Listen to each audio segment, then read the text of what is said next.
Olá! Sejam todos bem-vindos e bem-vindas. Vamos estar aqui aguardando nosso convidado principal, que é João Pedro, para que a gente possa estar iniciando essa live sobre flexibilidade psicológica na terapia cognitiva comportamental. Então, sejam muito bem-vindos e bem-vindas. Oi, Jana, Paulo, vão se aproximando. Vamos estar esperando o João para que a gente possa estar começando. Oi, oi, oi. Maravilhosa é você. Oi, João. Olá, oi, Ricardo. Oi, Gabi, minha prima.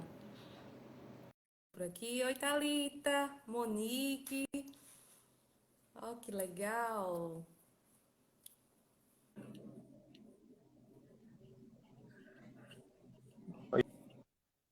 Oi, que bom. Conseguem me ouvir, me ver bem? Consigo, tu consegue me ouvir bem? Consigo! Seja muito bem-vindo! A gente já está aqui com 16 pessoas, olha que coisa linda! Fica Network. não, fica não. Oi, Fátima, Marinélia, Louana, Alcilane. Daqui, daqui no final da live eu morro do Morre coração. não! Deixa disso, deixa disso. João é fera, olha aí, tá vendo? Ele fica falando dessas coisas, minha gente, mas isso aí sabe mais do que a gente tudo em junto. Tem condições não, tem condições não. Então, deixa eu expressar aqui, inicialmente, a minha alegria em poder estar, não somente fazendo essa live, que faz alguns dias que eu não faço nenhuma live por aqui, e eu decidi retomar essas lives de maneira mais organizada. Em breve vou estar colocando aí esse cronograma de lives aí para vocês. E eu trouxe uma pessoa muito especial para mim hoje, que é João Pedro, que além de ter sido meu aluno, ele é uma pessoa muito especial para mim. E eu acredito que para muitas pessoas que estão aqui presentes também, João, ele é estudante de psicologia, está no 8º período, mas ele vem demonstrando o interesse pela psicologia na perspectiva cognitivo-comportamental, nesse âmbito da psicologia da clínica, de maneira muito exemplar. E João, ele também vem trazendo algumas especificidades muito importantes em relação à terceira onda da TCC, que é por onde a gente também vai estar mesclando alguns conhecimentos de hoje à noite e apresentando para vocês.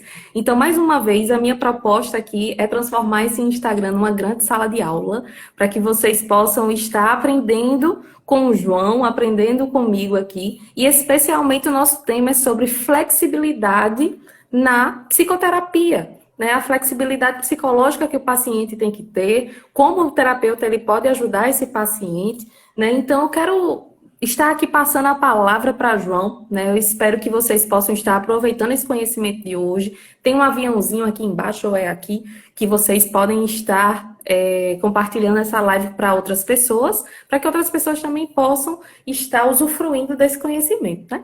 Então, João, fica aí à vontade. O que é que você tem preparado aí para essa noite de hoje? Então, gente, boa noite. Eu espero que vocês estejam me ouvindo bem, que a minha internet esteja boa.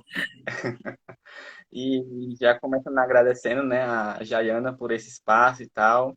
Acredito que por pessoas como você, Jaiana, que a gente vai conseguindo chegar mais perto daquilo que a gente quer se tornar, né? Aquela questão do 1% melhor a cada dia e tal, essas coisas assim. E eu só dando início, como Jaiana falou, eu sou João Pedro, sou do 8º período lá do Uniesp. E já fui aluno de Jaiana também. Eu fiquei me perguntando do porquê falar de flexibilidade psicológica e tal, e de como eu ia falar sobre essa questão da flexibilidade psicológica. E eu fiz, não, vou trazer a flexibilidade. Então, trazendo essa questão da flexibilidade psicológica como algo que é relevante. E por que a flexibilidade é relevante? Porque ela nos ajuda a prever certas condições de saúde mental. Que tipo assim de condição de saúde mental? condições da própria psicopatologia, seja de questões de, por exemplo, uma pessoa que é saudável mentalmente, digamos assim, não sei nem se é essa palavra, e de pessoas que apresentam algum tipo de psicopatologia, seja do caráter lá, questão do DSM, sindrômico e tal, ou não, mas que, por exemplo, tem um grau, um nível mais alto de ansiedade, ou um nível mais alto, que, de certo modo, o limiar avança mais alto, digamos assim, avança mais do que o típico normal. Perfeito.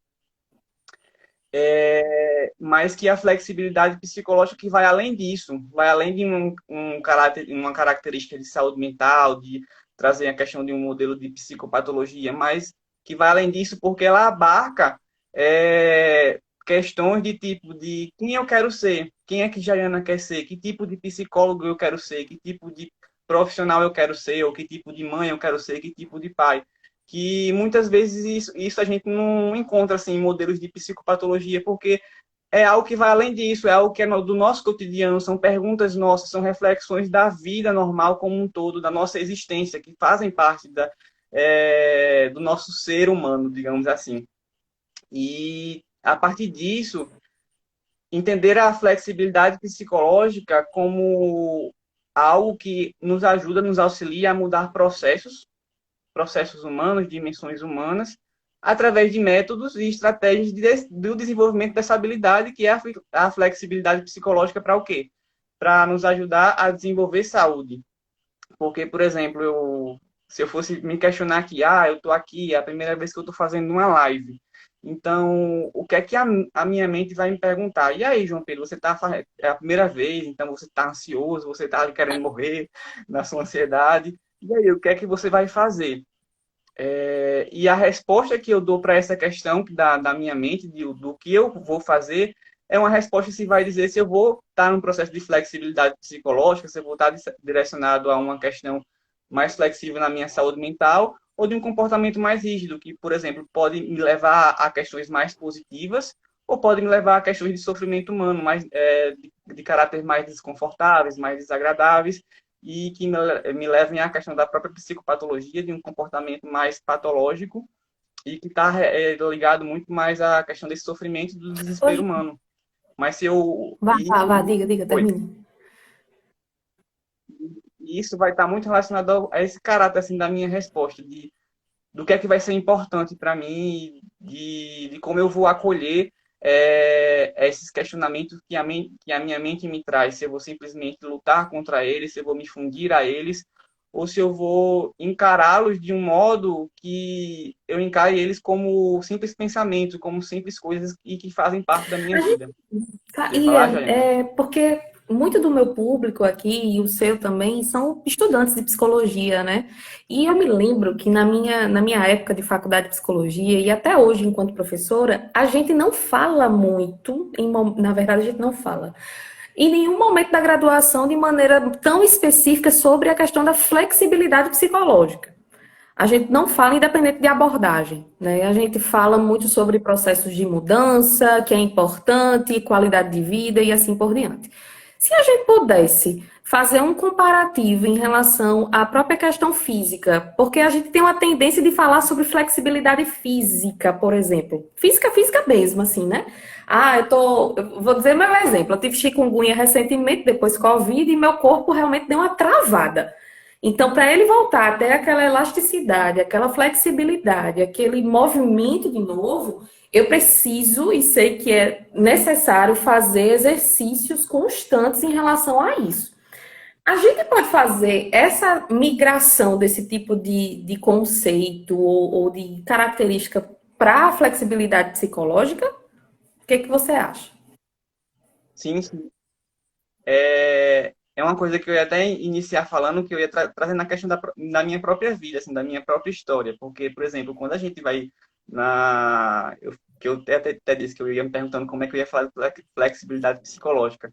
E o modelo de flexibilidade psicológica que a ACT trabalha, eu me identifiquei com ele por causa da minha própria história de vida. Que eu, a partir das minhas experiências com as minhas emoções, com os meus pensamentos, porque, por exemplo, antigamente eu chegava e compreendia, por exemplo, que eu talvez não era um fracasso, eu podia ser bom em alguma coisa, mas não ser tão bom em outras coisas. E isso, tipo assim, no início do curso era muito claro para mim, mas chegar e apresentar um trabalho, apresentar um seminário, me causava muita ansiedade.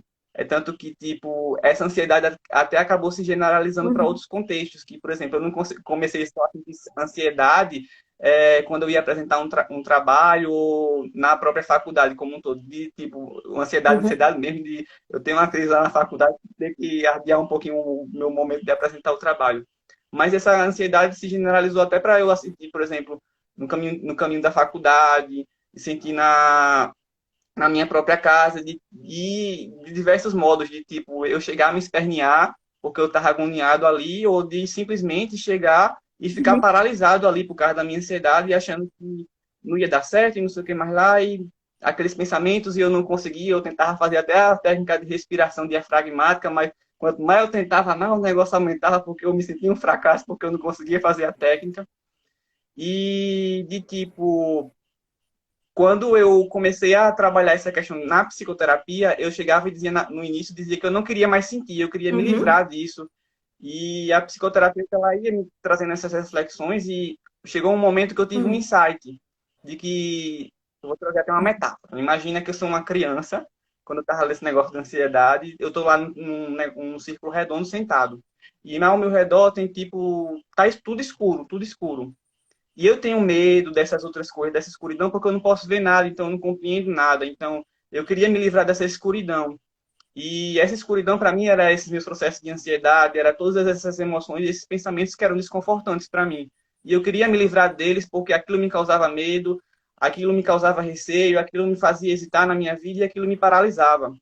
Só que a partir da psicoterapia, eu pude ter esse insight de tipo, não, eu não quero me livrar dos meus pensamentos. Eles estão ali e eles fazem parte da minha história. Eles contam uma parte da minha história. Eu não quero me livrar da minha ansiedade porque ela também faz parte da minha história, então ela tem algo para me contar. Então, por que não deixar ela ali e eu me aproximar dela de uma forma diferente? Eu ter tipo uma relação diferente com os meus pensamentos e com a minha ansiedade. E a partir disso, aquela escuridão ela foi diminuindo, é como se fossem colocando focos de luz. E tipo, cada emoção fosse dando um foco de luz diferente, cada pensamento fosse dando um foco de luz diferente. E a partir daquilo, eu trago até um negócio de uma palestra que o Steve Reis, eu estava assistindo, né? Eu disse, vou assistir Steve Reis porque acho que eu Com vou me certeza. inspirar nele. Aí eu me lembrei muito dessas minhas experiências. E Stephen Reis ele falava que nesse momento também ele trazia até uma metáfora parecida que tipo ele olhava para essa questão desse escuro que ele não compreendia e dizia: aparentemente você pode me causar dor, aparentemente você pode até me machucar e me fazer sofrer, mas tem uma coisa que você não pode fazer em mim. Você não pode me afastar da minha experiência. E eu comecei a chegar e dizer, tipo, meus pensamentos e para as minhas emoções essa mesma coisa, que eles não podiam me afastar da minha própria experiência, mas eles faziam parte dessa experiência. Aqui está dizendo, acho que Bruna está dizendo que a internet está ruim, está travando a todo instante. Será que é só com ela ou Boa é com mais pergunta. gente? Vocês conseguem ver e ouvir a gente bem? Porque para mim você está perfeito, viu, João? Estou conseguindo te ouvir bem. E da mesma forma que você estava contando, eu era muito assim na minha época da faculdade, aproveitando esse contexto. Então eu tinha todas as reações fisiológicas possíveis, né? De dor de barriga, dor de cabeça, de não conseguir dormir no dia anterior, ou então na hora da apresentação vinha vontade de vomitar, vinha tudo que você pudesse imaginar. Então, na minha época, assim, sei lá, em relação a 10 anos Nada, atrás, a gente não falava muito disso, de existe ansiedade, a gente pode trabalhar com a ansiedade juntamente a nós, a nossa possibilidade de nos abrir a essa experiência, né? A gente vinha com muito mais possibilidades de vamos trabalhar aqui para diminuir essa ansiedade, para você conseguir apresentar, né? Então, para quem está chegando agora, a gente está aqui com 26 pessoas, né? E para um dia de semana, tem muita gente em aula, essas coisas, eu fico muito feliz. Sejam todos bem-vindos. E para quem está chegando agora, esse discurso de João vem muito arraigado em relação à terceira onda da terapia cognitivo-comportamental, no que tange a terapia de aceitação e compromisso, a ACT. Que a ACT ela começou a ser muito difundida, principalmente nesses últimos anos. Então, ver na graduação uma pessoa como o João trazendo isso desse jeito, caramba, é de uma inspiração tremenda, sabe, João? Por isso que eu quero ouvir você cada vez mais e entender junto a você, né, como é que a gente pode trazer essa flexibilidade psicológica, ou seja, tirar essa rigidez, pelo menos assim que eu estou entendendo, veja se eu estou entendendo certo. Diminuir mais essa rigidez, dessa possibilidade de aceitar emoções que são consideradas ruins pela sociedade, como a ansiedade, como raiva, como preocupação, de uma maneira que a gente possa aprender a conviver com elas, né? Então, o que que você tem mais a nos ajudar, não somente nessa compreensão, mas nesse processo aí de aceitação e de convivência? Jaiana, tu me falando dessa questão, eu me lembrei até de um post que o povo tava falando, porque é algo muito da sociedade, assim, você querer se livrar de emoções que são desagradáveis e são desconfortáveis. E, tipo, acho que era até daquele Instagram, você sabia, se eu não me engano, que ele falava sobre a atarexia, que é um estado que você vive naquele momento ali sem, livre de ansiedade. Só que aí eu fiquei pensando, meu Deus, que negócio meio utópico, assim, você viver livre de ansiedade. Porque a ansiedade é uma emoção nossa, então ela faz parte da nossa vida, ela faz parte da nossa história.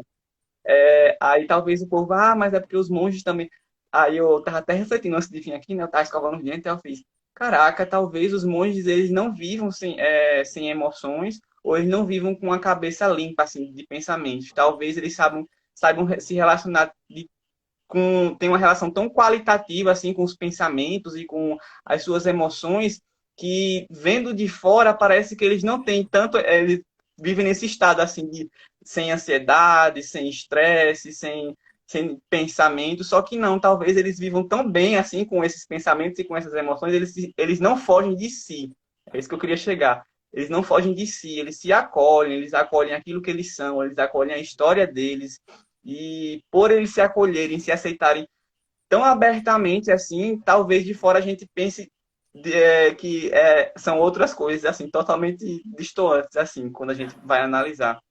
Aí por isso que, diante até das pesquisas e tal, e diante do próprio desenvolvimento da psicologia, dentro dessas pesquisas de dimensões e processos psicológicos, que eu acredito que é algo que a psicologia ela vem voltando à origem dela, porque a gente começou, tipo, lá com Wundt e tal, trazendo essa perspectiva de medir os processos psicológicos, aí depois a gente foi para o comportamento, aí depois foi para outras dimensões, a gente foi para os pensamentos e tal, aí a gente volta para essa característica mais dimensional e mais processual da própria psicologia. Porque o que é a psicologia? Nada mais é do que uma ciência que estuda processos psicológicos básicos, que é o que a gente estuda nos primeiros períodos, nos períodos iniciais. E eu acredito que a gente está voltando a essa questão dessas pesquisas e desse desenvolvimento, assim.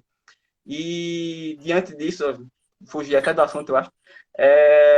Voltando para as pesquisas assim do que o próprio Reis e tal, e os pesquisadores também do grupo deles de RFT e de ACT foram descobrindo, eles trouxeram essa questão da importância da abertura emocional, porque quando a gente fala de aceitação em terapia de aceitação e compromisso, ela se difere daquela questão da tolerância, mas também se difere da aceitação que não é uma aceitação da vida como um todo, é a aceitação dos nossos afetos, porque é diferente você simplesmente aceitar a vida e se conformar a ela, ou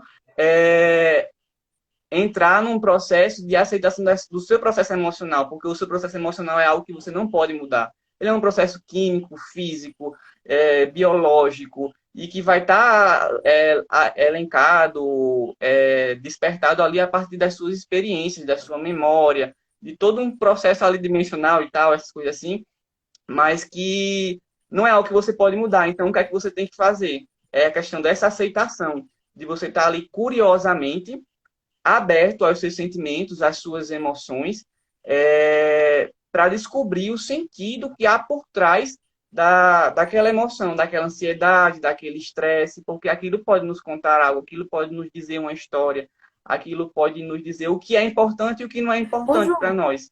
E vai, por vai, isso. vai, termina, vai. Não, não, pode falar, já que eu tinha terminado, é o que eu Porque eu ia fico dizer. pensando assim, a sociedade, eu trago muito esse contexto social, porque não somente os pacientes trazem, mas por experiência própria. Até por ser uma pessoa que eu digo que eu sou uma ex-perfeccionista em reabilitação. Não sei como é que eu tô nesse processo, mas eu tô. A gente é muito cobrado de ser perfeito e de ser uma pessoa que não pode sentir, por exemplo, você é psicóloga, no meu caso. Você é psicóloga, você é professora, você trabalha com a internet, faz vídeo para o YouTube, você não pode ter ansiedade social. Por que você tem ansiedade social? Né? Que é um dos diagnósticos que eu tenho, né? Então, peraí, como é que a gente pode ensinar as pessoas, através dessa ótica da arte, sobre esse processo de autoaceitação, né? De aceitação das nossas emoções ou do que nós sentimos e que isso também não necessariamente é puramente a gente, faz parte, mas não somos nós. Como é que a gente pode ensinar isso para alguém de dizer assim, ó, você precisa se aceitar, né? Aceitar que você tem essas emoções ou que você passou por experiências que vão lhe ajudar a compor enquanto pessoa e etc. Como é que na prática, assim, isso funcionaria? Quando eu penso assim nessa questão da prática, a gente vai na própria questão das escutas, que eu digo até tu que eu estou desenvolvendo, né, na questão do projeto lá da UFPB, que eu trabalho muito com questão de análise funcional histórica, de tipo validar aquilo que o paciente, o cliente, ele está sentindo, então e fazer com que ele entenda que aquilo faz sentido, porque por exemplo, o que é uma reação de ansiedade, se não um modo de sobrevivência a um determinado contexto? Porque a gente tem que entender que nossas emoções elas têm funções e são funções adaptativas à realidade e aos contextos em que a gente está inserido. Se a gente fosse pegar primitiva, digamos assim, uma viagem aqui, primitivamente, se a gente não tivesse a ansiedade e o medo lá na pré-história, a gente estaria vivo hoje? Será que a humanidade a gente estaria aqui para fazer essa live hoje? Provavelmente não, porque a gente não sabe. O leão vinha, comia a gente e a gente tava lá tudo ferrado lá na vida. Então, tipo, a gente tem que entender que diante de um contexto, aquela ansiedade, ela faz sentido para aquele indivíduo, porque ela tinha uma função para a sobrevivência. Então, aquele jeito de reagir à sua ansiedade ajudou o indivíduo a sobreviver àquele determinado contexto. Só que hoje, nesse outro contexto, por exemplo, na família dele, antigamente, aquela ansiedade ajudava ele a sobreviver nas suas relações familiares. Mas hoje, por exemplo, num contexto de trabalho, essa reação de ansiedade já não tem essa mesma funcionalidade. Ela tem uma função que vai ter naquele contexto ali do trabalho dele, só que, digamos assim, é uma função, mas é uma função disfuncional, digamos assim, porque não está ajudando ele ali naquele ambiente. Então, a gente vai trabalhar para saber como essa ansiedade ela se generaliza em determinados contextos.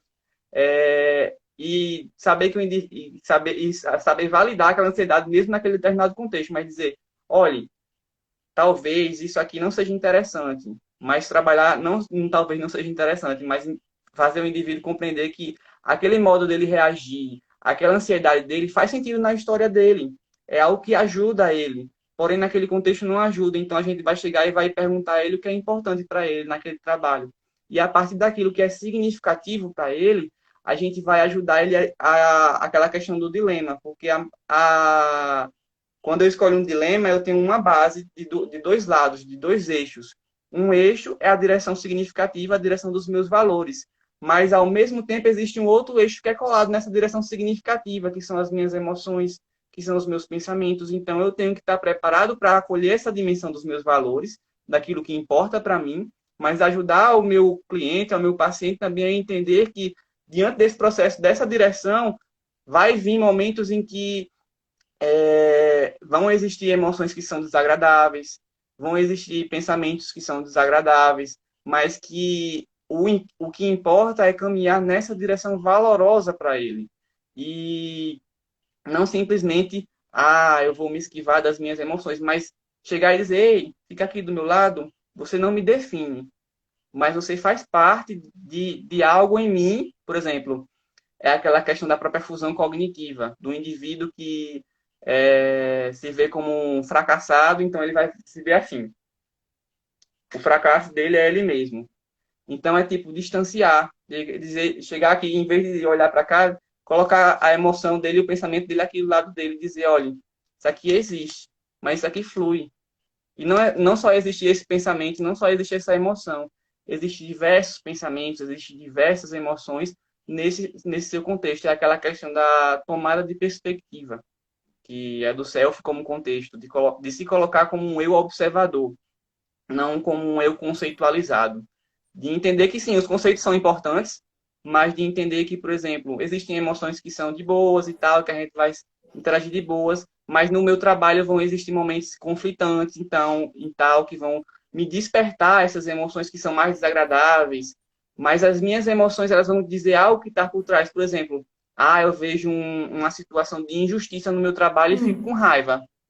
Aí eu vou chegar lá e vou brigar, vou dar um murro no meu coleguinha? Não vou. Essa minha raiva, ela está me dizendo que essa questão de justiça é importante para mim.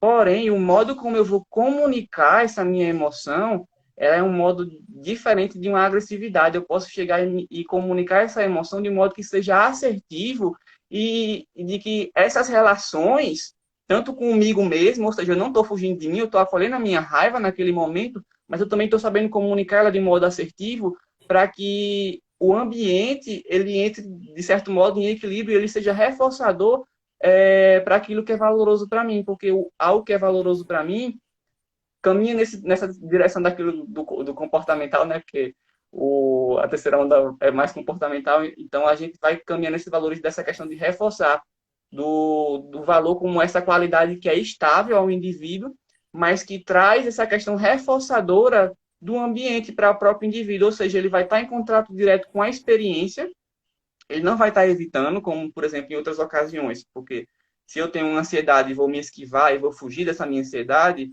eu vou diminuir meu repertório comportamental. E é isso que ocorre com a inflexibilidade psicológica, que é o processo contrário da flexibilidade. É essa diminuição desse repertório comportamental por causa desse controle. Eu quero controlar minhas emoções, eu quero fugir e evitar experiências que são privadas. Experiências que são privadas, que é aquela ideia que no comportamentalismo a gente entende como eventos privados daqueles que são internos ao indivíduo, que são, por exemplo, aqui nesse momento eu estou pensando em várias coisas, mas eu não estou expressando meus pensamentos. Então esse é um evento privado, porque como eu não estou expressando para vocês quais são os meus pensamentos, ele está privado aqui e vocês não podem estar observando ele. Então ele vai ser um evento e tal, uma experiência privada minha. Do mesmo modo, minhas emoções. Eu não estou expressando aqui minhas emoções para vocês. Então ela é algo privado meu. E quando o indivíduo ele tenta controlar, ele tenta se livrar desses eventos privados, ele vai diminuindo seu repertório comportamental. É tipo aquela ideia da Hum. depressão. De tipo, vamos lá. O indivíduo ele cria tal aquela regra de que ele é um fracasso. No caso da TCC mais classe, a gente vai trabalhar com crenças de que aquela crença lá nuclear que ele era um fracasso. Aí ele tá lá e no comportamentalismo a gente vai entender se eu sou um fracasso como uma regra, viu? Aí ele tá lá entendendo aquela regra e seguindo aquela regra e tal. Aí ele diverge, não. Ele direciona esse eu sou um fracasso para diversos contextos. Por mais que ele tenha falado só em um contexto, isso é generalizado. É como uma crença que é generalizada para diversos contextos. Então, ele não vai ser só um fracasso na criatividade do seu trabalho, mas ele vai ser um fracasso em todo o seu trabalho. Ele vai ser um fracasso como pai, ele vai ser um fracasso com seus amigos. E ele vai se isolar de modo a que essa ideia dele, essa crença dele de que ele é um fracasso não seja questionada, porque é um autoconceito dele. Então, por exemplo, um processo de mudança clínica é difícil para qualquer pessoa, mesmo ela tendo aceitado, digamos assim, essa ideia, uma nova perspectiva, mas o processo de mudança clínica é difícil porque ele vai como uma ameaça a essa autoimagem que eu tenho de mim, porque eu vou quebrar minha autoimagem, eu vou quebrar meus autos conceitos. E quem é no mundo que é a pessoa assim mais de boa no mundo para chegar e dizer, eu vou quebrar meu autoconceito aqui porque eu tô de boa, então eu vou sair da minha zona de conforto, E que é vou chegar lá e toma, João simples, é Pedro, tu não é isso, não. algo Toma. que a gente acessa e que a gente muda e Sempre só dá vai. certo. Por isso que é algo difícil, assim, essa questão do próprio processo de mudança clínica e da flexibilidade psicológica, porque eu vou lidar com diversas dimensões de processos, mas eu vou lidar com coisas que meio que já estão arraigadas em mim, porque, por exemplo, a gente tem muito da mídia com essa questão do conceito de como a gente deve se comportar, de como a gente deve se relacionar, e muitas vezes é difícil para a gente mudar o nosso comportamento, mudar a nossa visão. E o processo de mudança clínica é desse mesmo jeito, porque eu sempre digo que a clínica em psicologia é simplesmente uma projeção daquilo que é a nossa realidade. É um aspecto bem pequenininho, porque um ponto bem pequenininho ali da realidade, mas o indivíduo ele vai projetar ali toda a realidade dele naquele momento, naquela relação terapêutica. E por isso que a gente se envolve lá, existe o vínculo, e nesse processo de mudança clínica, o terapeuta ele vai ser esse espelho que vai mostrar isso para o indivíduo. Olha, isso aqui é valoroso, pra, é, procurar essas questões que fazem sentido para ele, que são significativas. E é o indivíduo que vai dizer, não é o Uhum. terapeuta. Porque por mais que a gente, na nossa relação, na nossa conversa com ele, a gente saiba quais são os caminhos, a gente saiba quais são os processos, a gente saiba quais são, digamos assim, os valores que ele traz nas entrelinhas dele, ou que a gente traz como hipóteses, é o indivíduo que tem que dizer. Porque a mudança não parte da gente, a gente ajuda o indivíduo, a gente funciona como esse meio facilitador e tal, de operar com as técnicas, com as estratégias terapêuticas e tal, mas é o indivíduo que muda, não é a gente. Por isso que outra coisa é que a gente tem que tirar todo o nosso peso como psicólogo, não sou nem psicólogo ainda, mas como futuro psicólogo, de tipo, que a gente não é, a gente não está ali para resolver problemas, porque é o indivíduo que vai mudar, a gente vai estar ali para apoiar ele, para caminhar junto com ele e auxiliar ele nesse processo. Mas quem vai resolver as suas coisas é o próprio indivíduo. A gente só vai dar ali o apoio e instigar lá o E, negócio lá e fazer as mudanças contextuais, as mudanças de função ali, de processo, mas é o indivíduo no seu cotidiano que vai fazer todo esse negócio aí, essa transformação, essa e é mutação um aí processo e de tal. autorresponsabilidade, né? Porque quando a gente traz essa informação para o paciente começa a entender que não é o psicólogo que vai fazer. Porque a gente também tem isso no imaginário, né, coletivo. Ah, vá para o psicólogo que ele resolve. E não é bem assim, né? João, tem duas perguntas aqui. Kátia, ela pergunta em relação a isso que você trouxe para a gente, se isso tem relação com a neuropsicologia. E aí, se você quiser responder, ou eu posso responder também. Posso falar ou você quer falar alguma coisa? Né? Pode Quando a gente falar, fala em pode falar. neuropsicologia, Kátia e todo mundo que está aqui, a neuropsicologia, ela, primeiramente, ela não é uma abordagem psicológica da clínica psicológica, ela é uma ciência que vai estar estudando os processos mentais, as áreas cerebrais que são envolvidas e toda a consequência comportamental que vai ser oriunda dessas alterações ou dessas características do nosso cérebro.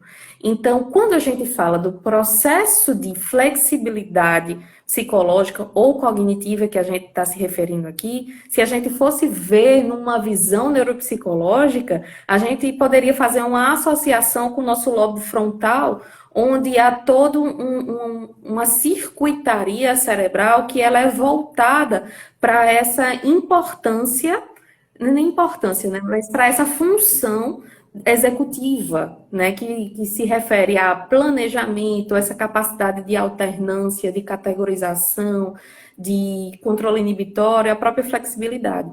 Então, quando a gente verifica o indivíduo na ótica biopsicossocial, a gente também está utilizando os conceitos neuropsicológicos e entendendo que o nosso cérebro tem uma função que é básica, que é a neuroplasticidade. A gente só muda, ou a gente só consegue mudar ou sair de um ponto como essa rigidez mental ou essa inflexibilidade, para ser uma pessoa mais flexível, para a gente conseguir visualizar as situações por outro ângulo, para a gente sair de uma pessoa que, como o João trouxe, que se enxerga como um fracassado, uma pessoa que tem padrões mais depressivos, como ele trouxe também, ou não somente de transtornos mentais, logicamente, dependendo do caso, podendo utilizar de psicofármacos. Mas, de maneira geral, a gente só consegue mudar efetivamente porque nós temos um sistema biológico que nos embasa para isso. E dentre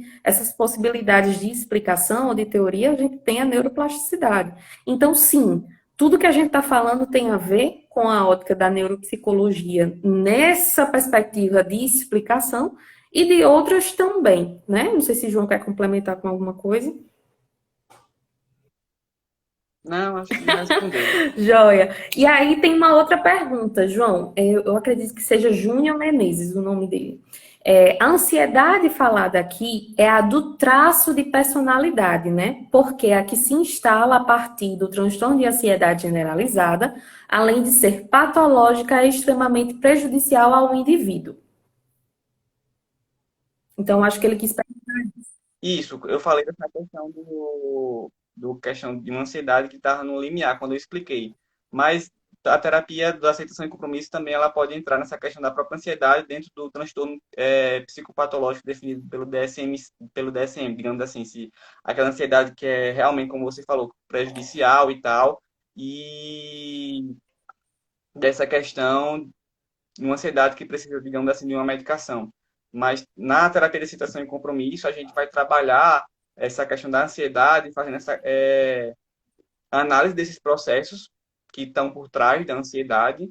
A gente entende e compreende a queixa do indivíduo desse transtorno de ansiedade, mas a gente vai analisar os processos que estão por trás, por exemplo, e fazer uma análise funcional, seja uma análise funcional histórica da história do indivíduo, dessa história da ansiedade, para compreender melhor os processos e os padrões comportamentais do indivíduo, mas também entender como esses processos eles se relacionam, porque, por exemplo, existem dois processos que na ACT eles entendem como os processos de causa de sofrimento humano e de inflexibilidade psicológica, que é aquela questão da inflexibilidade psicológica, aquela questão de um comportamento, de um modo de viver mais rígido, por causa daquela questão de um repertório comportamental que é menor e por causa desse questão de controle e eu ia dizer livramento, mas evitação de experiências que são internas do sujeito.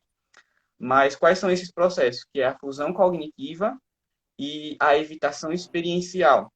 Na ansiedade, a gente sabe que a gente vai evitar muitos contextos. Por exemplo, se a gente fosse trazer essa questão da própria alguém que tem um diagnóstico de ansiedade social, ele vai evitar contextos sociais, ele vai evitar, por exemplo, essa questão de lives muitas vezes, porque ele vai se sentir avaliado. Eu me sinto avaliado aqui. Mas ele, num extremo, assim, de tal modo que aquilo vai causar um sofrimento e ele não vai. E, como a gente sabe, todos os processos são ansiogênicos, né? E a gente vai ver quais são os comportamentos que estão por trás, quais são os padrões rígidos desse indivíduo. A gente vai ajudar esse indivíduo, por exemplo, a discriminar o que é a ansiedade, o que é a emoção ansiedade, o que são os pensamentos, o que são os sentimentos dele e o que é o eu dele. Colocar ele em tomada de perspectiva. Não é que ele vá, eu vou chegar e vou mudar assim do nada e vou melhorar assim do nada. Não. É todo um processo. Por isso que é uma análise funcional histórica, que a gente vai entender a história do indivíduo, entender os seus padrões que foram formados até aqui. E tem até uma técnica no livro TCC de Leary, acho que é Leary o nome, né, Jane? Aquele É, laranjinha. Aquele laranjinha, eu esqueci o nome do autor. Que ele fala da questão das rotas alternativas. Então, tipo, a gente vai criar, a parte dessa discriminação do que é a mente, do que são as emoções e do que é o eu da pessoa, dessa tomada desse eu observador, desse eu em perspectiva, desse eu em contexto, e criar rotas alternativas com esse indivíduo, respostas alternativas a partir de quê? Daquilo que é valoroso para a pessoa. E fazer com que a pessoa, entendendo esses padrões que não são funcionais nesse contexto atual dela, entendendo e compreendendo o que para ela é importante, ela decidir qual é a direção que ela quer tomar a partir disso. Porque é ela que vai decidir a direção que ela quer tomar. Claro que tipo, a gente vai ajudar, a gente vai mediar todo esse processo e tipo, vai ter o apoio provavelmente da psiquiatria para tomar os remédios e tal. E com o tempo, talvez essa dimensão não é. Esse sintoma, essa sintomatologia vai diminuindo porque é o que a gente chama até porque como ela vai se comprometer com aquilo que é importante para ela, talvez ela se comprometa até naquela questão da própria técnica comportamental de uma dessensibilização sistemática. Aos poucos, ela vai se aproximando daquilo que é importante. Então, aos poucos, com essa aproximação gradual daquilo que é valoroso para ela, a sua ansiedade ela vai diminuindo. Aí, provavelmente, a gente trabalharia desse jeito na Uhum. clínica, se aproximando gradativamente, gradualmente daquilo que é valoroso nessa direção, fazendo todo esse processo de discriminação, entendendo quais são os processos de fusão cognitiva, que a gente vai fazer tipo esse modelo assim de avaliação, entendendo qual é o processo de inflexibilidade psicológica e qual é o processo de flexibilidade Uhum. psicológica que ela tem. E a partir disso, entendendo onde a atenção dela está inflexível, onde, por exemplo, Uhum. inflexível como assim? Está orientada ou para o futuro, ou naquele negócio do e se, ou muito orientada para o passado, ela está vivendo só do passado, ou ela está fusionada, ou seja, o conteúdo literal daquele pensamento, daquela emoção, como a ansiedade, ela está levando na literalidade ali. Então, tipo assim, ela é a ansiedade, ela é aquele pensamento de que ela não vai conseguir. Então, ela vai simplesmente seguir Uhum. aquilo à risca, porque ela não vai questionar aquele pensamento, ela não vai procurar desconfirmar aquele conceito que ela criou dela mesma, porque a gente já entra até no self como conceito e tal. Aí, dos afetos, ela vai fazer o quê? Vai evitar situações que tragam essa questão da própria ansiedade. Deixa eu ver outra coisa. Uhum. Do valor, ela não vai ter o que é significativo para ela, o que é valoroso para ela, ela não vai entender o que é, tanto o que é valor, quanto quais são os valores que ela tem. Ela vai ter pouca clareza dos valores, então ela vai agir muito por impulso, por isso que ela se esquiva das coisas, ela se esquiva das experiências dela, por causa desse impulso, porque ela não tem compreensão do que é valoroso para ela, porque ela está com uma atenção mais rígida a esse futuro que ela não vai conseguir, ou a esse passado que não sei o que mais lá, eu esqueci agora até o nome, a esse self que é conceitual, esse conceito que ela não é capaz, que ela não vai conseguir as coisas, a essa literalidade desses pensamentos, dessa fusão cognitiva. E o que, é que a gente vai trabalhar entendendo esses processos? A gente vai trabalhar nisso, nessa desliteração. Tipo assim, tem Goten e Trunks lá, eles se fundem e vira Gotenks. Aí a Ei, gente vai agora discutir foi eles. direto do Vai túnel do ter tempo, viu? Pra quem não entendeu, como era o nome desse desenho? Dragon Ball. pra quem Eu entendeu, gostei. Diz de vai lá no novo, diz Google de e novo, pesquisa João, mas Dragon mais Ball. devagar, vai. Tem lá, por exemplo, nossos pensamentos. O pensamento é Trunks e as nossas emoções são Goten. Aí o que é que vai fazer? Vai se fundir a nós e vai virar quem? Gotenks, que é o nome do carinha lá quando eles se fundem lá. Quando faz a Adorei. fusão. Aí, aí o que é que a gente vai fazer? Vai fazer um processo de desfusão cognitiva, que é o que? É esse distanciamento. Eu estava até refletindo que provavelmente, talvez, não sei se seria isso, mas uma técnica que poderia funcionar como esse ajuda de distanciamento cognitivo e de desfusão cognitiva é o próprio registro de pensamentos disfuncionais que a TCC clássica ela utiliza com os pacientes. Por quê? Porque a partir do momento que eu estou ali anotando meus pensamentos, eu não sou mais os meus pensamentos. Eles estão distantes de mim. Então, tipo assim, é como se os meus pensamentos fossem uma Uhum. terceira pessoa. E eu vejo eles o quê? Numa perspectiva que não é mais interior, que não é mais aqui, mas uma perspectiva que é de fora. É como se eu fosse um espectador. Eu não fosse como é que é o nome desse? Eu não fosse um ator participante daquele Perfeito. negócio lá. Ou, por exemplo, se eu tivesse num negócio de jogo de futebol, eu não fosse um comentarista, porque o comentarista vai fazer o quê? Que é o que a mente faz. Vai tentar solucionar os problemas, vai ficar avaliando as coisas. Então, eu me coloco como um eu observador, me distanciando para o quê? Para narrar, para notar, para discriminar e para simplesmente descrever aquele processo. Eu não vou avaliar, eu não vou julgar, eu não vou tentar, eu não vou tentar mudar as coisas, eu só vou procurar compreender, descrevendo, notando e discriminando aquele pensamento, aquela emoção, dentro do Nessa meu determinado metáfora aí do contexto. jogo, a gente pode dizer que o terapeuta é o treinador?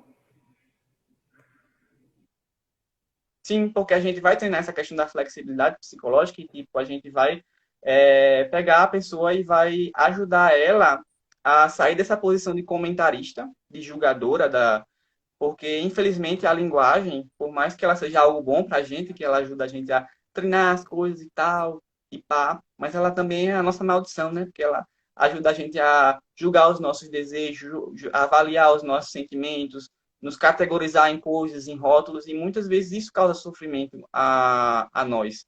E muitas vezes isso é a causa de inflexibilidade nos nossos processos, nos nossos comportamentos. É por isso que, tipo, a linguagem é uma espada de dois gumes e que a gente tem que aprender a lidar com ela nos nossos contextos, sabendo que tanto pode nos ajudar quanto também pode nos ajudar a fazer sofrer. Mas isso é algo que acaba se tornando um processo natural, porque nossas emoções, esses processos aí de sofrimento também são parte do nosso cotidiano, da nossa vida humana. Aí, uma coisa que eu estava até me lembrando aqui, dessa questão, porque muitas vezes a gente vai tratando essa questão da fusão cognitiva e da esquiva experiencial como simplesmente algo Uhum. negativo, né? Só que é tipo aquela questão de examinar o contexto, de que nem sempre a fusão cognitiva ela vai ser algo negativo. A fusão cognitiva, uma regra, ela pode ser funcional em determinado contexto. Por exemplo, qual é o contexto, João Pedro? Você está lá dirigindo seu carrinho e passa por um semáforo. Vermelho é para parar, amarelo é a atenção e verde é para passar direto, na velocidade. Aí o que é que você faz? Se está vermelho, você para. Se está verde, você segue. Se está amarelo, você já vai diminuindo para não pegar multa. Isso é uma regra. Você não vai, tipo, parar para pensar e dizer, eu tenho que fazer isso em determinado momento. Não, você já entendeu aquela regra. É outra regra que a gente já entende. A gente não vai colocar o nosso dedinho lá no, como é o nome do negócio, na tomada para Uhum. não levar choque. Isso é uma regra que é boa, que ajuda a Uhum. gente a não sofrer. Então, tipo, fusão cognitiva, essa literalidade de conteúdos em alguns contextos, em algumas realidades, ela é funcional. Porém, em outros contextos, ela não pode ter essa mesma funcionalidade, porque ela nos Uhum. ajuda a sofrer. É a mesma questão da esquiva experiencial. Como eu falei daquela questão do leão, está na bica. Aí o leão da bica fugiu. Você sabe que tem um lugar que você pode ficar seguro.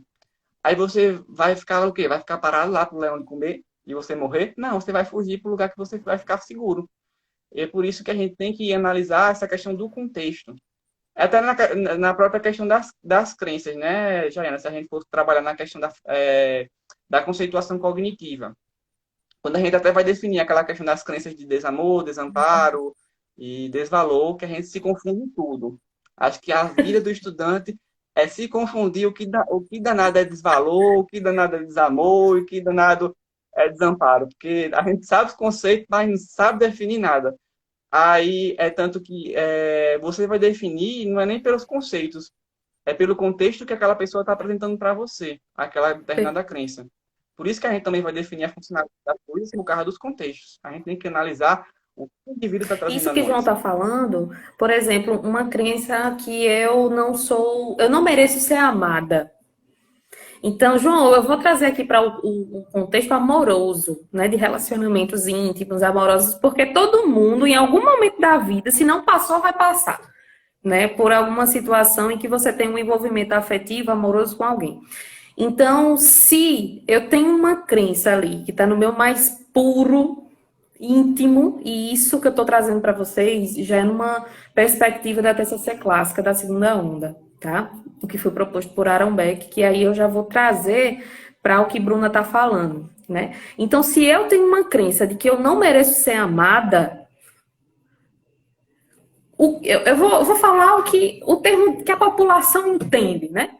Então eu vou aceitar migalha. Eu vou aceitar que outra pessoa me traia, mesmo esse não sendo o meu valor. Eu vou aceitar que eu seja sempre segunda opção.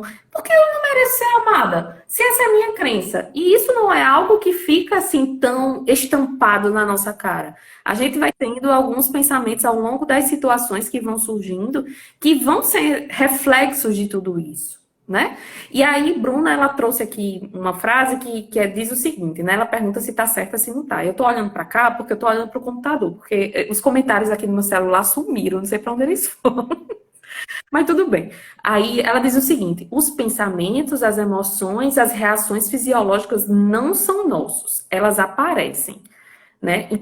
Vamos lá, vamos só organizar aqui. Não é que elas não são nossas, elas são. Elas só não são a gente. Falei, Essa enfim, não nos pronto. define. Meu português foi meio troncho aí, mas obrigada. Né? Elas não nos definem e não sou eu. Eu pensar que, eu ligo pro meu namorado, ele não atende, ele tá me traindo. Eu pensar isso não quer dizer que isso sou eu, não é isso? Então, só pra gente ter essa diferenciação aí, né? A live vai ficar gravada, né? Então, foi só para responder aqui, a Marília, né? Minha prima está aqui online, a parte famosa da família, Jéssica Ramalho, e a gente fala muito sobre relacionamentos amorosos, essas questões quando a gente está conversando. E isso, João, eu queria perguntar a você, né? Até sendo um relacionamento saudável, um relacionamento abusivo, e especialmente nesse campo amoroso mesmo, como é que. O que é que favorece a uma pessoa a se fundir tanto com alguns conceitos de coisas mais negativas? Tipo isso, meu namorado me trai, eu não mereço ser amada.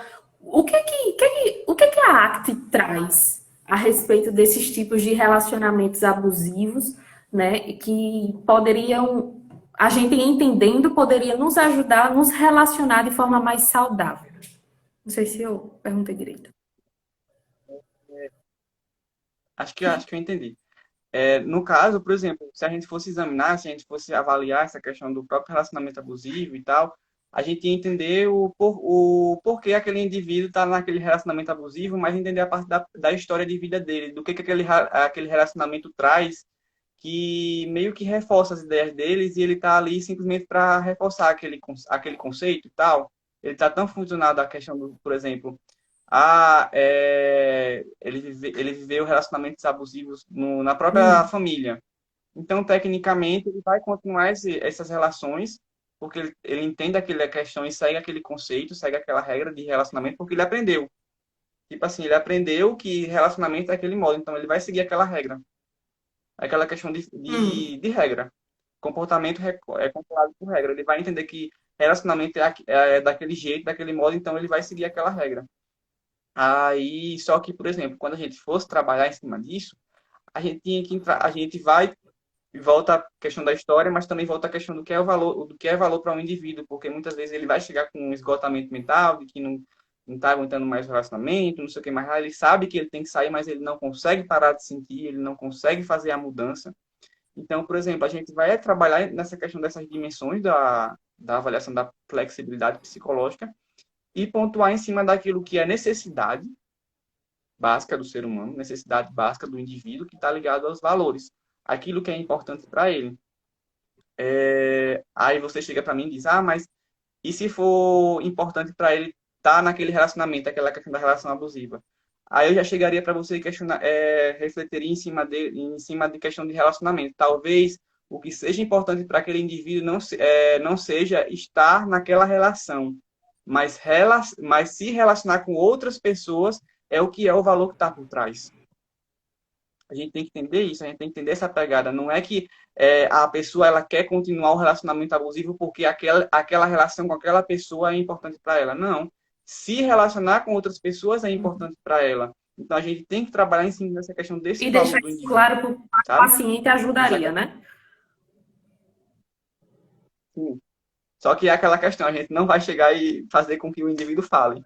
A gente vai trazer, por exemplo, eu digo muito que a gente não trabalha de forma neutra na psicologia. A gente não tem como trabalhar, porque a gente também tem sensações, a gente tem emoções, a gente tem insights. Então, por exemplo, tudo que o indivíduo traz vai estimular alguma coisa na gente. Então, a gente pode chegar e perguntar para o paciente, por exemplo, ele chega e fala de relacionamento e tal, aí você pode chegar para ele e perguntar a ele se faz sentido que a percepção que você tem é de que não o relacionamento que ela está vivendo que é importante, mas que se relacionar com outras pessoas é importante para ela. E chegar e perguntar se faz sentido, e sabe? E trabalhando nessa conversa do que essas coisas, do que esses pensamentos, do que essas emoções, do que esses desejos, do que, como eu poderia dizer, esses anseios que a pessoa tem, porque todos nós temos anseio e todos nós queremos nos tornar algo ou alguém. Então a gente vai trabalhando em cima disso, de quem a pessoa quer se tornar, daquilo que é importante para ela, traçando esses caminhos e essas direções que a gente vai ajudando o indivíduo a traçar, mas que é o indivíduo que traça e que caminha e que caminha. A gente só está ali do lado ajudando e instigando a ele. e trazendo, e fazendo essa compreensão, essa validação, porque muitas vezes esse indivíduo que está numa relação abusiva, talvez ele viveu num ambiente que é totalmente invalidante. Então, ali no ambiente da terapia, ele vai encontrar o quê? Um ambiente que seja validante para ele. Um ambiente que a história dele seja compreendida, que a história dele seja validada, que as emoções e os pensamentos dele sejam validados. E que faça ele perceber e entender que aquilo não define ele, não é simplesmente a história dele, porque ele pode construir novas histórias, ele pode construir e ter novas rotas, ele pode construir e ter novos comportamentos, novos pensamentos, novas emoções, e se relacionar com esses que já existem nele de uma forma diferente. Porque a gente não anula a história dele, a gente pega a história dele e constrói a partir daí. É aquela questão do próprio Sartre, né? Que, não esqueci agora a frase, mas é tipo que eu não sou responsável pelo que fizeram de mim, eu sou responsável pelo que eu quero ser a partir de agora. É isso. Tecnicamente, a ideia, eu acho que é essa aí. Mas é essa ideia de tipo, o indivíduo ele traz uma história, ele traz um conteúdo. Então a gente não vai anular essa reserva de conteúdo que ele traz para a gente, mas a gente vai construir a partir daí, para construir uma história a partir daí, construir uma relação a partir daí, construir um vínculo a partir daí. Perfeito. Deixa eu só continuar aqui, Vai. já que eu vou pegar a meada, já que a gente tem uma questão de flexibilidade psicológica. Então, gente, pensando assim nessa questão toda, assim, o que diabo seria flexibilidade psicológica? Flexibilidade psicológica, como a gente já pode ver, é o que? É uma habilidade. É uma habilidade nossa que pode ser o quê? Treinada. É uma habilidade de estar em contato com o momento presente, com consciência e abertura, e a partir disso, baseado nessa situação, no nosso contexto, na nossa realidade, saber se a gente vai persistir ou mudar o nosso comportamento. Por que persistir ou mudar o nosso comportamento? A partir daquilo que a gente chama de o quê? De valor. Do compromisso que a gente vai associar a esse valor, do compromisso que a gente vai ter em direção a esse valor. E por que baseado nessa situação? Porque, como eu disse, muitas vezes um comportamento que é funcional em um determinado contexto da minha história, nesse contexto atual, ele não é funcional. Então, eu vou ter essa perspectiva, essa tomada de perspectiva de como eu estou agindo, de como o meu corpo está reagindo, de como estão minhas emoções, de como estão meus pensamentos e ver se isso está me direcionando a algo que é importante e valoroso para mim ou se isso está me afastando da minha experiência e decidir a partir daí o que é que eu quero, se eu quero continuar me afastando ou se eu quero realmente caminhar em direção à pessoa que eu quero ser, que eu quero me tornar. Aí, a partir disso, e entender que, por exemplo, essa questão da flexibilidade psicológica é aquilo que traz o que? Significado e vitalidade à vida, da gente realmente se sentir vivo, mesmo estando muitas vezes no sofrimento. Porque a gente tem que entender que muitas vezes, quando a gente quer se livrar daquela parte que é negativa da nossa vida, a gente também tem que estar disposto a nos livrar daquilo que é positivo, daquelas emoções, daqueles pensamentos que são agradáveis, se a gente se quiser se livrar da parte que é desagradável. E quando a gente se livra da parte que é desagradável e se livra da parte que é positiva, a gente entra no quê? No piloto automático. É por isso que a nossa vida perde o sentido, porque a gente está ali só simplesmente reagindo às coisas da vida. A gente não está vivendo, a gente está simplesmente sobrevivendo e reagindo às situações como a gente fosse o quê? Robôs, sem emoções, Uhum. sem vida. Por isso que a flexibilidade psicológica, mesmo com esse acolhimento, essa abertura a essas emoções que são desagradáveis, ela traz essa vitalidade. Ela traz essa vitalidade mesmo diante do sofrimento, porque ela nos faz nos perceber vivos e vivendo a nossa vida. E estando a caminho em direção àquilo que é importante e àquilo que a gente quer se tornar. Aí, diante disso, como é que a gente ia trabalhar essa questão? Essa questão da desfusão, vou falar desliteração não, porque eu não vou conseguir, não. Olha, eu consegui.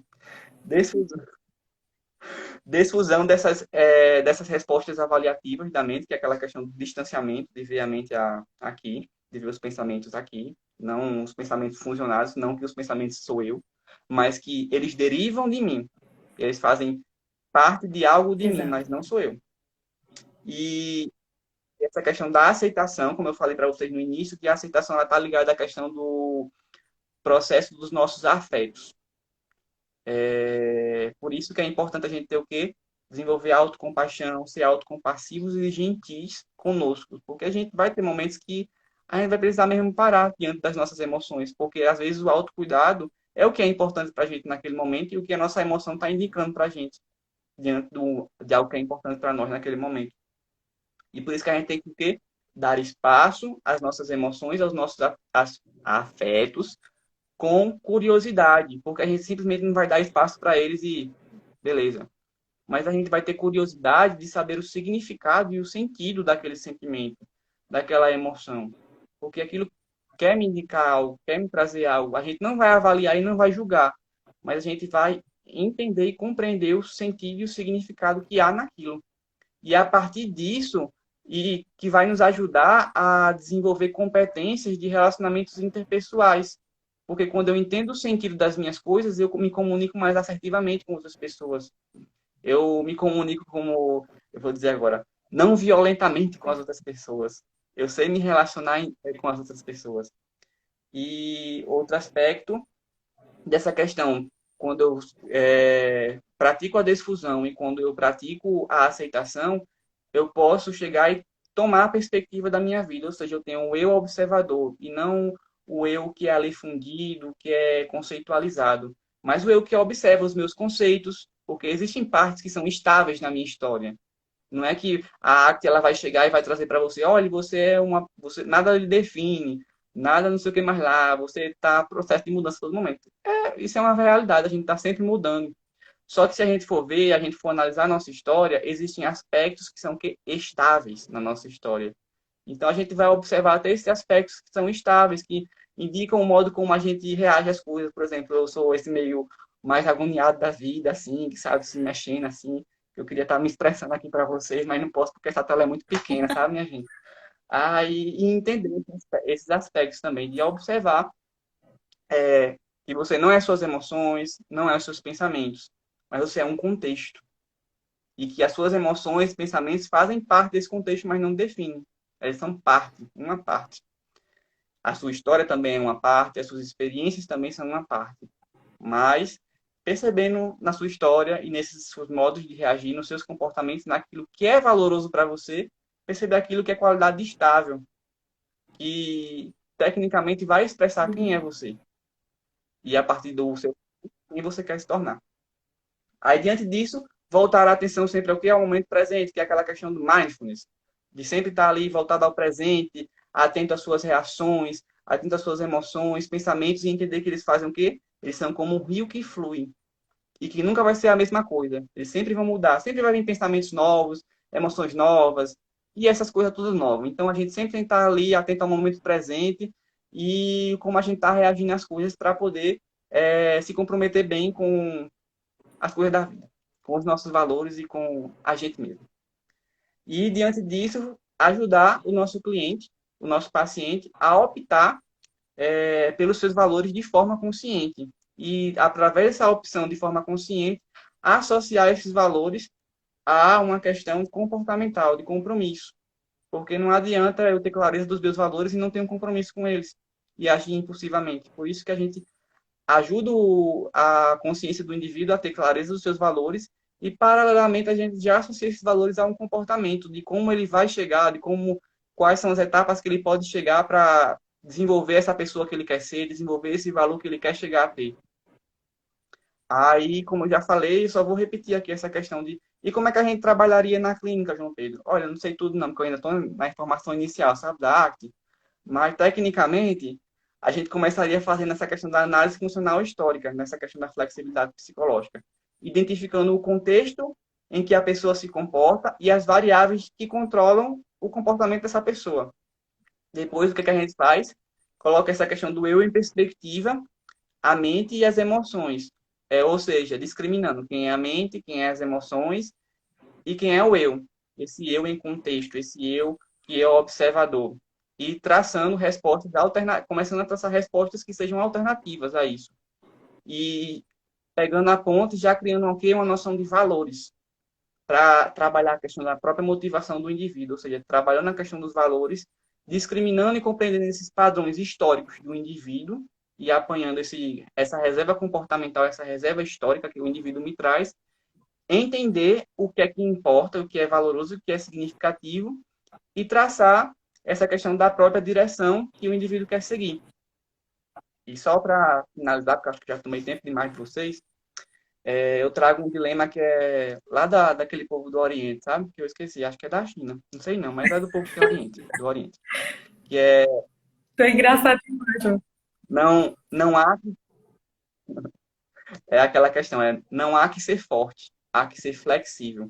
E eu trago aqui a metáfora que eu estava até conversando com um amigo meu, não sei nem se ele está aqui assistindo ainda, mas é o Bruno. Aí, que é sobre Deixa eu ver. o bambu. Eu ia fazer o bambu, mas eu mudei. Eu ia fazer da corda bamba, mas eu gostei da metáfora dele do bambu, eu vou fazer do bambu mesmo. Porque o bambu, uma floresta de bambu, se a gente for pensar, quando bate aqueles ventos fortes e tal, o bambu ele não quebra. Ele faz aquela questão da curvatura e volta ao normal. Então, quando a gente é flexível, a gente é do mesmo modo que um bambu. A gente aguenta os ventos fortes, a gente é, pode até ficar naquele negócio, naquele curvado, assim, meio capenga, né? Mas a gente volta ao normal. A gente volta à nossa posição ali, firme. E é por isso que a gente tem que ser como um bambu e não como uma represa, ou uma barreira ali que pega água e tal. Porque muitas vezes essas barreiras e essas represas, por mais que elas representam força, quando a água bate, chega um momento que aquelas barreiras e aquelas represas elas podem cair, elas podem ceder.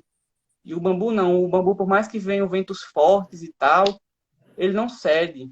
Ele simplesmente se flexibiliza e volta. Ele aceita as suas condições de sofrimento e volta.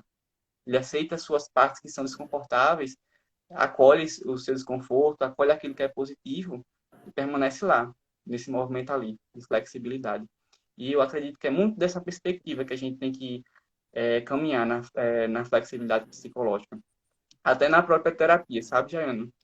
Porque eu até disse que eu queria falar, eu vou falar agora, que é a questão do que a gente tem muito uma tendência, assim, principalmente a gente que vai para Hum. TCC. Porque como a TCC tem muitos protocolos e tal, tem muito aquela questão do que fazer em tal momento, a gente se enrijece ali naquele processo e não se preocupa ali em entender a pessoa que está por trás a pessoa que está por trás daquela fala, de quem é aquela pessoa, de chegar e estabelecer um vínculo. E muitas vezes eu acho que o que atrapalha até mais essa questão do vínculo é porque a gente se enrijece tanto nos protocolos que a gente se esquece de ser a gente. Perfeito.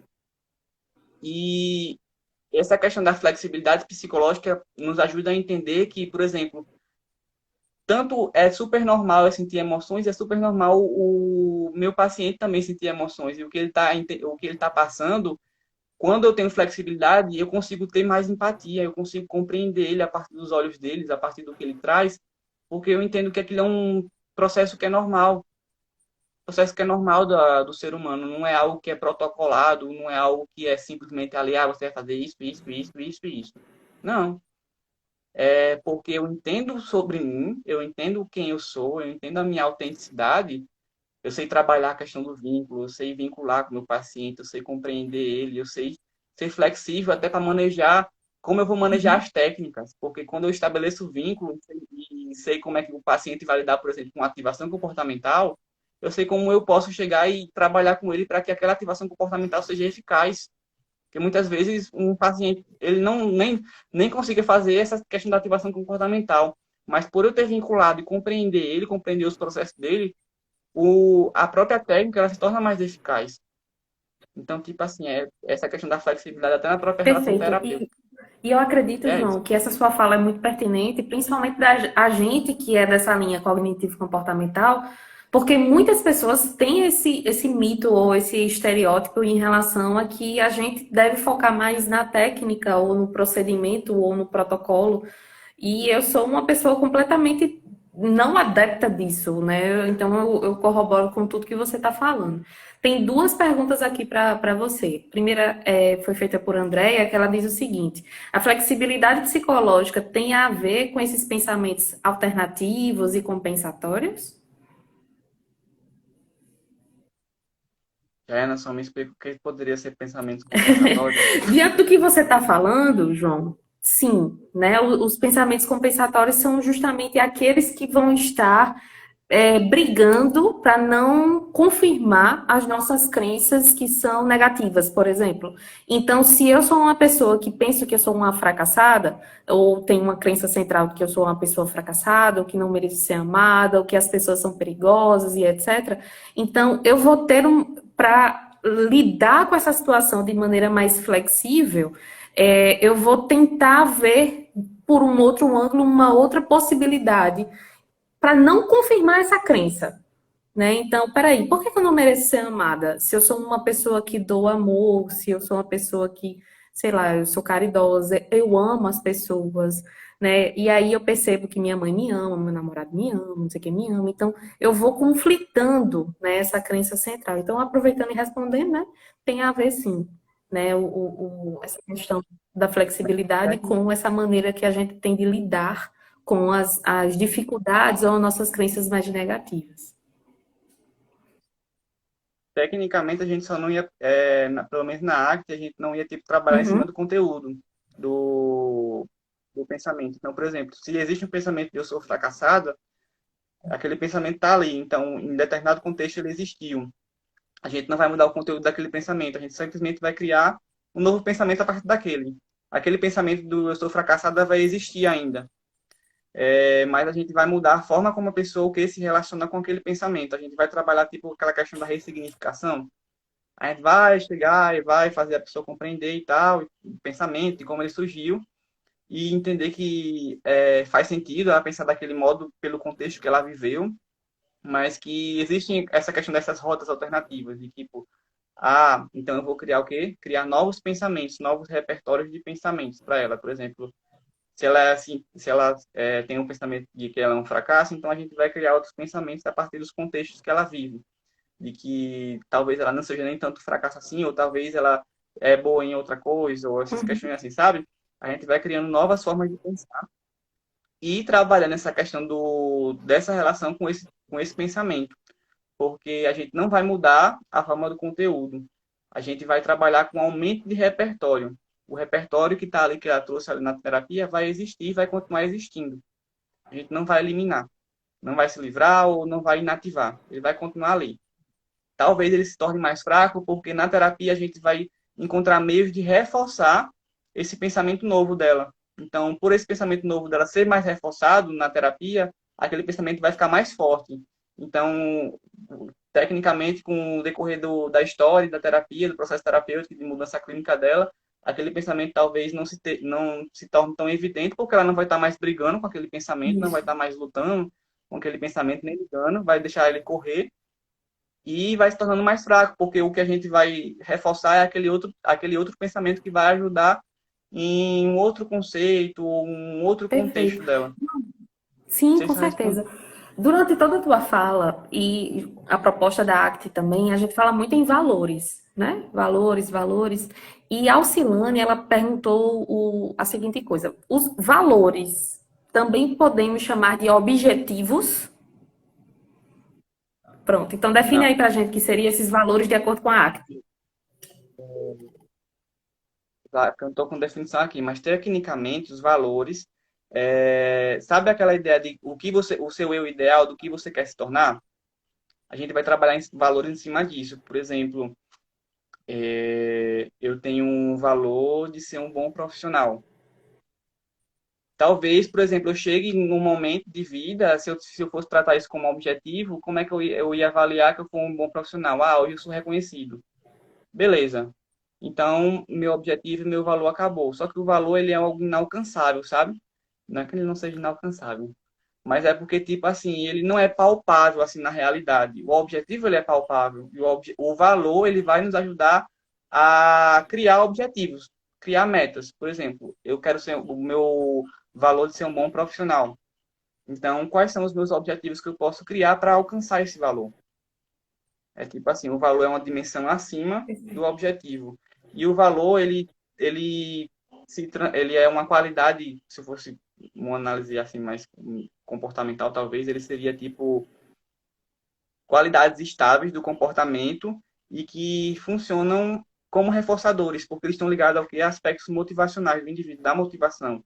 E por eles trabalhar diretamente com a motivação do indivíduo, eles vão precisar desse caráter de uma qualidade estável e que funcione como esse caráter reforçador, porque, por exemplo, eu quero ser um bom filho. Então, por exemplo, eu ser um bom filho, o meu objetivo é tipo, eu ser mais presente em casa, eu chegar e dar um abraço na minha mãe, eu posso participar participar mais do almoço, mas entendendo que esse valor, por exemplo, esses objetivos de participar, muitas vezes vão trazer o quê?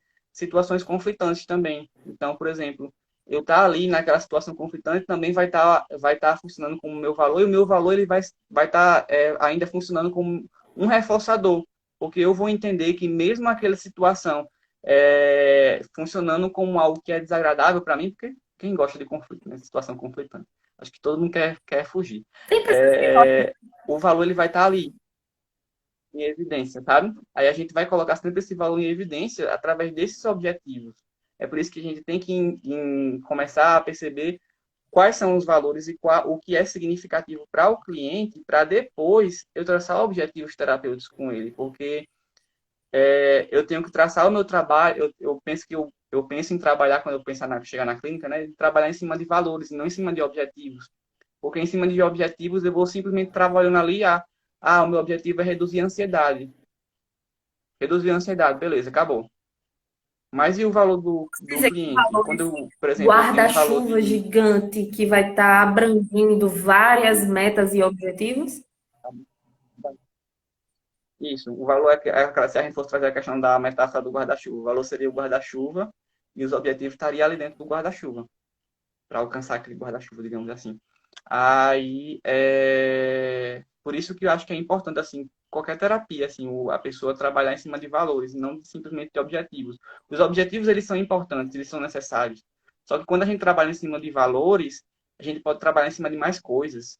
E trabalhar em cima de funções que muitas vezes podem aumentar até a eficácia terapêutica, porque não é só uma redução de ansiedade, eu tenho que trabalhar em cima não só da redução, do sintoma, mas da pessoa. E o valor ele me ajuda a trabalhar em cima da pessoa. Não sei se deu para responder, se ficou claro. Perfeito. E eu acho que a última pergunta aqui, para a gente ir finalizando, a gente já está 1h17 aqui de live, olha só, passou tão rápido. Que a Andrea pergunta, né? Os valores, eles são construídos?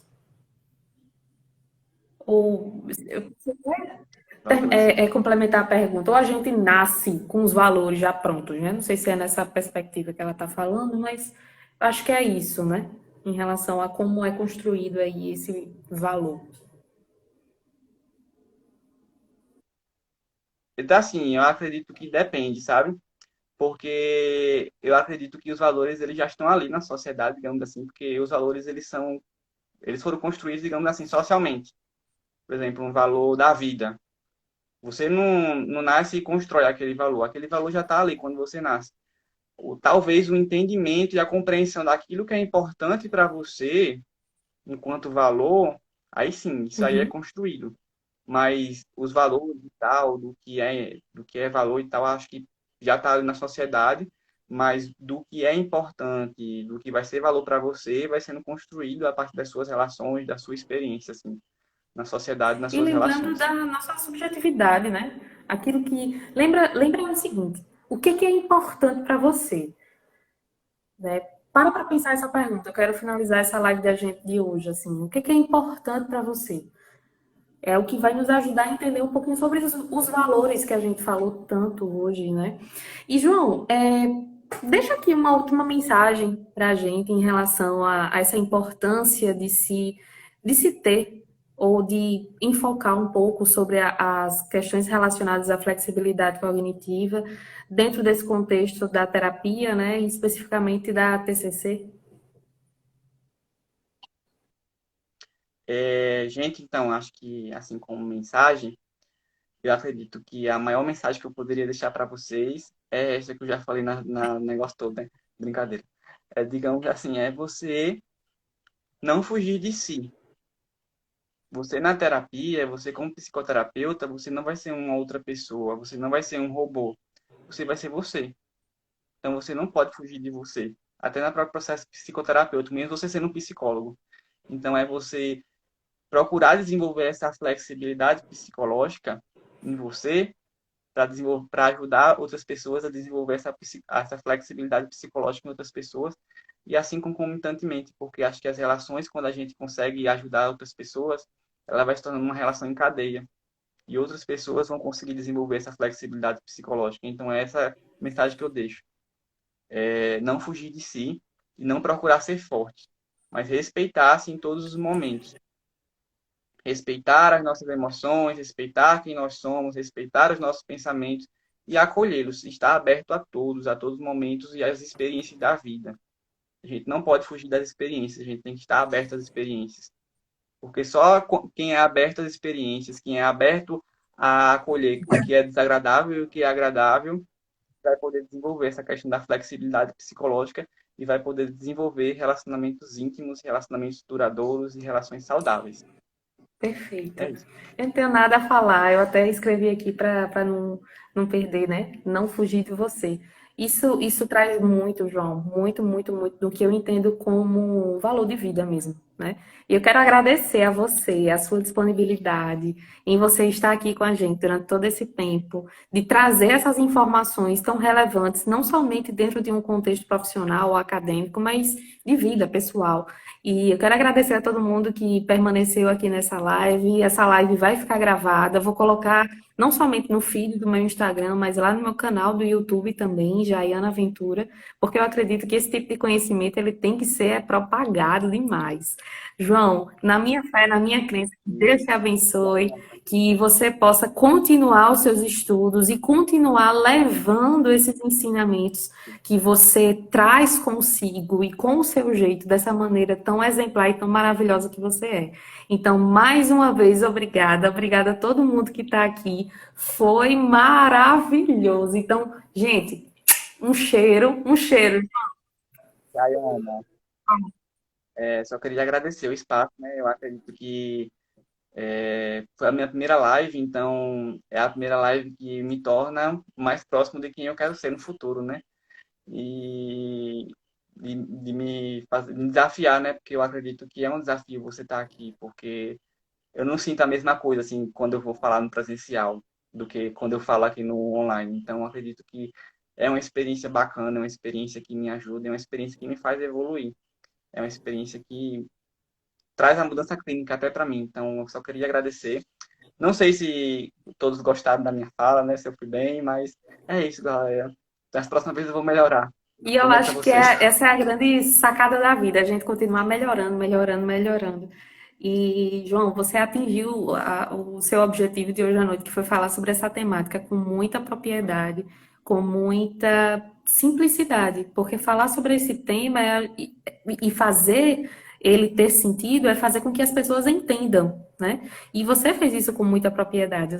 Eu só tenho a realmente agradecer, foi maravilhoso, né? E aí o pessoal tá te elogiando aqui, ó. Você é show, menino incrível, inteligentíssimo, ser humano único. Você foi você.